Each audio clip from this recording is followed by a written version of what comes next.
नमस्कार मित्रों, मैं सलोनी में आपका बहुत बहुत स्वागत है। आज की क्लास हम लोग जो है, जैसा कि हम लोग जो है वर्ड विचार पढ़ रहे हैं, तो आज की क्लास हम लोग जो है व्यंजन वर्ड पर चर्चा करेंगे। कल की क्लास हम लोगों ने स्वर वर्ड पर चर्चा किया था। जैसा कि हमने आपको बताया था कि स्वर के 3 प्रकार होते हैं, ह्रस्व, दीर्घ और प्लुत। ये सारी चर्चाएं हम लोगों ने कल की क्लास में की थी और आज की जो हमारी क्लास है, यहाँ पे हम लोग जो है व्यंजन वर्ड पे चर्चा करेंगे। जो भी लोग हमारे चैनल पे नए हैं, हमारे चैनल को लाइक कीजिए, शेयर कीजिए, सब्सक्राइब कीजिए, ताकि आपको हमारे चैनल के माध्यम से जो भी क्लासेस प्रोवाइड की जा रही हैं वो आपको जो है मिल सके। तो आइए बात कर लेते हैं व्यंजन वर्ड के। तो संक्षिप्त में हमने यहाँ पे डिफिनेशन भी लिखा है। जैसे कि हमने लिखा है कि अनुवग भवति व्यंजनम। अनुवग भवति व्यंजनम व्यंजन वे वर्ड है जो स्वतंत्र रूप से ना बोले जा सके, यानी कि जब हम व्यंजन वर्ड को बोलते हैं तो वहां पे जो है हमें स्वर की आवश्यकता होती है। बिना स्वर के आप व्यंजन वर्ड का उच्चारण नहीं कर सकते हैं। तो यहाँ पे हमने लिखा है कि व्यंजन वे वर्ड हैं जो स्वतंत्र रूप से बोले नहीं जा सकते हैं। जैसा कि जो स्वर वर्ड होता है, स्वर वर्ड जो है स्वतंत्र होता है और उसके उच्चारण में किसी अन्य की आवश्यकता नहीं होती है, लेकिन व्यंजन के उच्चारण में स्वर वर्ण की आवश्यकता पड़ती है। जैसे कि आप अगर क बोल रहे हैं, क, तो क के साथ आ मिला हुआ है, यानी कि अगर क का उच्चारण करना है तो बिना स्वर के आप जो है क का उच्चारण नहीं कर सकते हैं। यहाँ पे हमने आपको एग्जाम्पल देके लिखा भी है। जैसे कि क धन अ बराबर क, ये क जो है ये हलंत है और ये ख भी हलंत है, यानी कि ये जो व्यंजन वर्ण होता है वो आधा वर्ण होता है, उसकी आधी मात्रा होती है, और जब वो स्वर के साथ जुड़ता है तभी वह जो है पूर्ण वर्ण होता है। तो क धना बराबर क, ख धना बराबर ख, ग धन, इस तरह से आप जो है समझ सकते हैं। तो हमने आपको बताया कि जो व्यंजन वर्ण होते हैं वो जो है स्वतंत्र रूप से उच्चारित नहीं होते हैं, उनके उच्चारण के लिए हमें जो है स्वर की आवश्यकता पड़ती है। और यहाँ पे हमने जो है लिखा है कि व्यंजनम च अर्धमाधिकम। जैसा कि एक श्लोक के माध्यम से हमने आपको जो है स्वरों का विभाजन पढ़ाया था। एक मात्रो भवेत हस्त्रो, द्विमात्रो दिरुच्यते, त्रिमात्रो स्फुटो ज्ञेयो और व्यंजनम च अर्धमाधिकम, यानी कि जो है रस्व की 1 मात्रा, दीर्घ की 2 मात्रा, पुट की 3 मात्रा और व्यंजन की आधी मात्रा होती है, ऐसा माना गया है। तो आइए हम व्यंजन के प्रकार की बात करें तो व्यंजन मुख्यतः 3 प्रकार के होते हैं, लेकिन 4 प्रकार के व्यंजनों की गणना की जाती है। लेकिन जो माहेश्वर सूत्र है, अगर संस्कृत वर्णमाला की बात करें तो वहां पे जो है व्यंजनों के सिर्फ 3 प्रकार की चर्चा की गई है। आइए हम लोग यहाँ पे जो है सबसे पहले पढ़ेंगे आज स्पर्श व्यंजन। हम स्पर्श व्यंजन की चर्चा यहाँ पे करेंगे। व्यंजन के 3 प्रकार हैं। स्पर्श व्यंजन, देखिए स्पर्श व्यंजन, ऊष्म व्यंजन, स्पर्श व्यंजन, ऊष्म व्यंजन, अंतस्थ व्यंजन। स्पर्श, अंतस्थ और ऊष्म, ये 3 मुख्य प्रकार हैं व्यंजन के। लेकिन जो संयुक्त व्यंजन होता है इसकी भी गणना जो है व्यंजन के प्रकारों में की जाती है।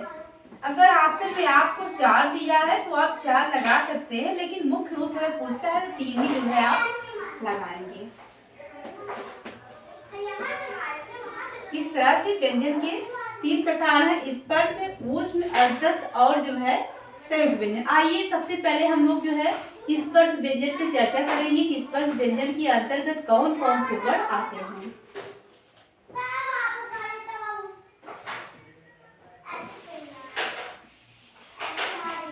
यहाँ पे हम जो है स्पर्श व्यंजन के बारे में लिखेंगे।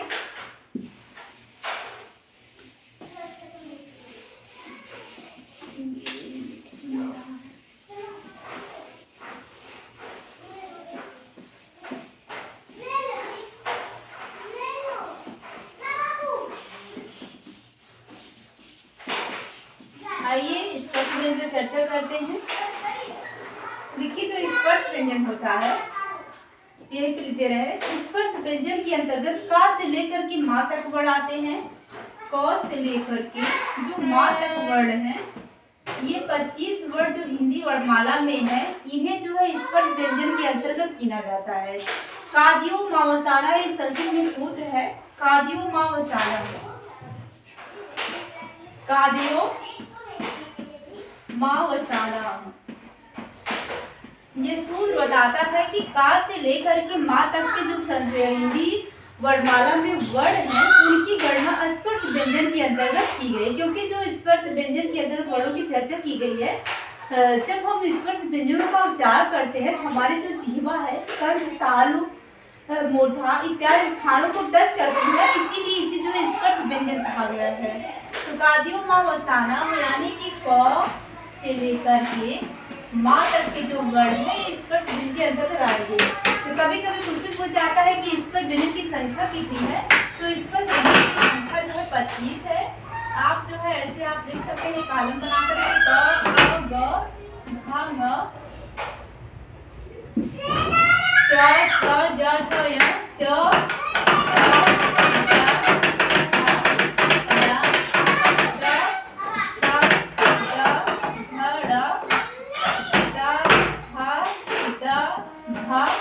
न, प, ह, ब, भ, म। तो ये जो है स्पर्श व्यंजन के अंदर की गणना की जाती है। अगर हम बात करेंगे इसके बाद आता है आपका अंतस्थ व्यंजन। अंतस्थ व्यंजन की, तो अंतस्थ व्यंजन के अंतर्गत जो है जड़स्थ सा ऐसा संस्कृत में कहा गया है कि जड़ प्रत्याहार के अंतर्गत वर्ण आते हैं या व रा और ला, इन्हें जो है अंतस्थ व्यंजन के अंतर्गत जो है गिना जाता है। तो अगर हम अंतस्थ व्यंजन की बात करें तो या, व, रा और ला।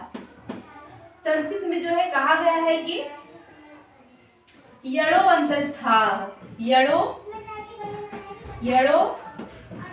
अंतस्था, यानी कि जो यड़ प्रत्याहार है उसके अंतर्गत जो वर्ण आते हैं वही जो है वह जो है अंतस्थ व्यंजन के अंतर्गत वर्ण आते हैं या, व, रा और ला। ये जो है अंतस्थ व्यंजन के अंतर्गत आने वाले वर्ण है।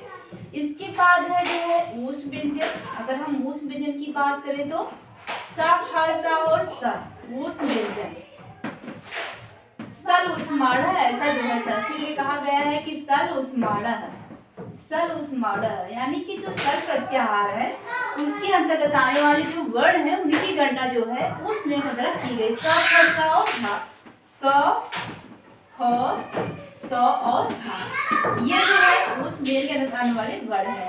तो स्पर्श अंतस्थ व्यंजन में या, व, रा, ला और का से लेकर के माँ तक के स्पर्श व्यंजन है। उस अंतस्थ में या, व, रा, ला, उसमें जो है स, ख, स और हा। इसके बाद आता है मिश्रित या संयुक्त व्यंजन। आइए चर्चा कर लेते हैं मिश्रित या संयुक्त व्यंजन। मिश्रित व्यंजन या जो है संयुक्त व्यंजन, इसकी भी जो है कौन कौन से होते हैं।